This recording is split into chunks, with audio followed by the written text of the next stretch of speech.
I'm trying to get in shape so I can be a physical comedian. I'm not there yet.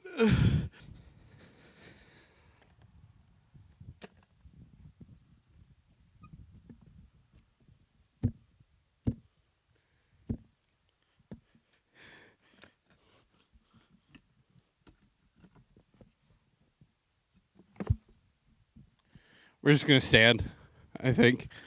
Okay, so picture this. It was 2004, 2005, heck, maybe even 2006. Little Brenny here was 10, 11, heck, maybe even 12. My southern trucker uncle was on a long haul that brought him up to the Empire State, and my mother and my brother and I met him for dinner. He showed us his rig, and I remember my mind was blown that he had a DVD player in a truck. Like, what? It was a different time, you know? Anyway, since the road can be a cold and lonely place, he spent his nights watching a bunch of movies. And I mean a bunch. He had amassed 2 giant binders filled with DVDs. One for the movies he hasn't seen yet, and one for the movies he has, which, side note, drove my little collector worm brain crazy that he would just throw out the cases, but, you know, space was at a premium. He was what is now referred to as a van lifer. He was kind enough to bequeath us with one of the DVD binders, the one filled with the movies he's already seen, which effectively quadrupled the amount of videos we could watch at home. You mean I don't have to watch the same VHS copy of Slappy and the Stinkers over and over and over again? I get it, Mr. Brinway. They're all stinkers. Chill. Most of these movies were pretty generic action movies, mostly starring Steven Seagal. But one movie stuck out among the rest. One movie had a performance so compelling that it burrowed its way into my narcissistic child brain, made an attention cocoon, and metamorphized into a beautiful narcissistic performer brain. That movie was School of Rock. That performance, Jack Black's. We'll talk more about that movie in a little bit, but that was the first time I experienced the raw power that is Jack Black. And it sent me on a crash course from school plays to improv comedy to stand-up comedy, which I've been doing for 8 years now at this point. And it's all thanks to Jables. He's funny and charming in a way that's kind of disarming. Like, everyone likes him, but I think he has a level of creative vision and talent that's criminally underrated by anyone outside of the industry. And don't worry, I will be showing my math on this. I didn't use a calculator, I swear. All right, so let's talk about his career. Maybe point out some highlights, and maybe after this is all done, you'll have a greater appreciation for the man, the myth, the legend, JB. Side note, I watched an interview with him where every time he was talking about something that would be maybe controversial or maybe a little bit racist, he would just use the word spicy. Spicy. And I like that. I think that's cute. I showed some butt crack in the movie, and I noticed there's a lot of butt crack in the show tonight. Now, it may seem like Jack Black, born Thomas Jacob Black. Did you know that? I didn't know that was his name.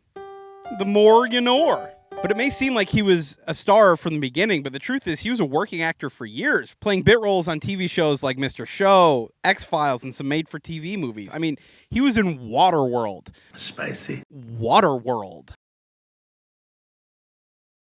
It took him a while to get a role where he could really show off his personality, but all that changed in 2000 with High Fidelity, a movie where every single character is really unlikable, but like kind of in a good way. This was the first true Jack Black role. He really let loose and started to show off his goofy intensity and delivered one of the best Marvin Gaye covers of all time. Plus, I really like the way he says little Latin loopy-loo. He started booking bigger supporting roles off the back of this performance in movies like Orange County and Saving Silverman, both movies where he stole the show, by the way. He built this name for himself as a goofy, lovable Spicy up, which, if you know anything about me, was kind of like my whole vibe growing up and like half my vibe to this day. Now it's dangerous to be typecast this early in your career. A lot of actors fall into that trap and they get relegated to supporting roles until their relevance slowly wanes until they're nothing but that one guy who was in that one movie that was playing when you got your first hand job. But not our intrepid hero, Thomas Jacob of House Black. He fought his way through the masses with hard work and, yeah, a little bit of luck. But he made his way out into... Hey, I want to be famous. We finally get to talk about it. One of my most favorite movies of all time, The Academy of Rock and Roll. Okay, so he starts doing these bigger roles, right? His career starts picking up steam, and industry folk start to take notice. After Orange County, one of the producers tapped Mike White, the writer, to write a movie for Jack Black. That's right, School of Rock was written for him. And who directed it again? That would be 5-time Oscar nominee, art house director extraordinaire, Richard Linklater. I mean, this guy shoots real films. He took 64 years to shoot Boyhood and made a trilogy of movies about a marriage falling apart, coincidentally, around the same timeline that my parents' marriage was falling apart. Everything is connected, nothing is real, and we all die. Anyway, the movie comes out and it kills. I mean, crushes it. And it's perfect. All I wanted as a kid was for my substitute teacher to teach me how to play the Doors. Most of the time, my sub was just a hungover sophomore from a local community college, which was chill, but not that cool. After this movie, though, it's official. Jack Black is a movie star. I'm talking A-list celebrity. And his next two movies, King Kong by Peter Jackson, the man who brought life to the Tolkien universe and then strangled it to death 10 years later. Next movie, Nacho Libre. Cult classic, hilarious, and masterfully made. Ever since then, he's cranking out bangers. I'm talking The Holiday, banger. Kung Fu Panda, banger. Be Kind, Rewind, banger. And yeah, he may have done some movies that didn't do so well or weren't artistic masterpieces, but I dare you, double dog even, to point out one role that he phoned in. You can't, because they don't exist. Jack Black gives 110% in every single performance he has ever done. It's kind of weird now that I think about it that High Fidelity, starring John Cusack, gave him his first big break in the movie that arguably cemented him as a superstar, was School of Rock, starring Joan Cusack. Coincidence? Or are the Cusack siblings the latest in a long arcane bloodline? A bloodline so potent that completing a ritual known as the full Cusack will guarantee you fame, fortune, and favor in the eyes of the gods of old Hollywood. Yes, Jack, you might have curried their favor, but at what cost? At what cost, Jack? Nah, I'm kidding. He probably earned it. Now, at this point, Jack Black can put his career on cruise control. He can just take a series of cushy Hollywood jobs that will pay him a lot of money and won't ruffle any feathers, but that's not him. He's never been afraid to take...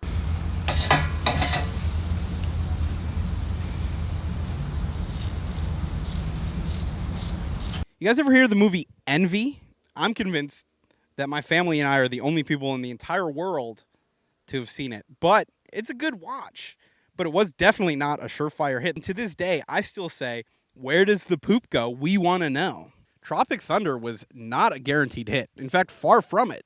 It was this sprawling comedy that was this meta commentary on Hollywood itself. I mean, it was starring pre-redemption Robert Downey Jr., and this was in the thick of Tom Cruise's going LRH's God crazy, you know what I mean? It was filled with jokes and themes that he would call Spicy. Still don't believe me that he's afraid of taking risks in his career? Ever heard of the movie D-Train? That is the definition of a risky role. It has the most buck-wild Shyamalanian level twist that I've ever seen in a movie where, spoiler alert, Josh, he gets Spicy. by James Marsden. And I'm not even sure if the movie's trying to say something with this or not. I'm not even sure if it's a good movie. In fact, I'm pretty sure it's not, but I saw it in theaters in 2015, and there hasn't been a week since that I haven't thought about it. Like, what does it mean, you know? I'm losing my Spicy. mind. I gotta call Josh. He's at work. And then, of course, there's Tenacious D and The Pick of Destiny. This movie was an extremely earnest and ambitious effort that unfortunately didn't pay off at first. But since it came out to a less than hot response, it slowly and steadily built a cult following that still grows and is still strong to this day. Side note, remember the kid who played a young Jack Black in this movie and also Nacho Libre? Well, that kid is Christopher Plummer. Feel old yet? Nah, I'm just kidding. It's actually this kid from the Goldbergs, which my mother, Cora, says is pretty good. So. But hey, speaking of Tenacious D, they're not a real band because they just joke about their dicks and goof off. That's not real metal. False! Wrong! Drop it! Just move on! I mean, they played freaking Ozfest for Crimbus' sake. Their first 2 albums were produced by one of the Dust Brothers. Ever heard of them? They've worked with bands like Beastie Boys and Beck and produced one of my favorite albums of all time, Mbop by Mia fucking Hansen. Shoo-wop, shoo-wop, doo-wop. Oh yeah, and I forgot, who plays the drums on all their albums? Oh yeah, I remember. David Grohlstein, a.k.a. David Grohl, a.k.a. the Drunger for Nirvanite, a.k.a. the frontman for Nirvanite for kids who actually tried in high school. Any one of these things would qualify them as a real metal band, but because they make funny songs, people want to discount them. That's bullshit. Do you know what other band is funny? Gwar. Do you know what other band rocks? Gwar. Rest in scum, David Brockie. My point is they're a shining example that you can make serious music even if the themes you play aren't serious. I firmly believe that without the D, acts like Lil Dicky and Young Gravy and even smaller metal bands like Max Sabbath wouldn't have the room to be as successful as they are now. I mean, I have a freaking joke rap group with my friend that isn't good. And I'm making an R&B album about a teenager who loses his virginity to a cougar that also isn't good. But none of that would have happened if I didn't see Tenacious D in the Pick of Destiny. Thank you, Cage. Thank you, Jables. I love you. Mwah. And now he's a YouTuber because he wants to be. Man, it's so cool. His kids just get to make goofy videos with their dad. My dad's in jail. Nothing is connected. Everything is fake. And we will all die. Fuck. In a time where out-of-touch celebrities and huge multinational media conglomerates who still use terms like new media pay to get on trending, he's just kind of vibing. He's just making videos he wants to make. And you can bet he's not going to sell his channel when it gets successful like Jack Bauer or Jack Reacher or Jack Ryan or whatever the Jack he is. He's collaborated with Mr. Beast, PewDiePie, and the actual cool ninja. He really gets what's interesting to watch and puts thought and effort into his videos. Unlike every other celebrity who just thinks everything they do is so interesting and deserves to be watched. Like, get over it. You're not interesting. Don't sing Imagine. And yeah, he might promote some of the stuff he's working on the channel, but you can tell that's not what he cares about. He's not trying to feign relatability just to turn around and sell it for some money. Like Jim Halpert. Yeah, I'm still not over it. I never liked your haircut. Love y'all. Catch you on a flip-flop. See you next way. So what have we learned today?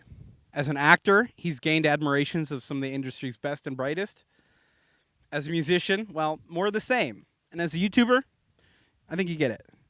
He has the respect of his peers and the love of millions of fans. And he's inspired artists like me. He's created and elevated huge and influential pieces of art. And finally, I wish he was my dad. Thanks for watching.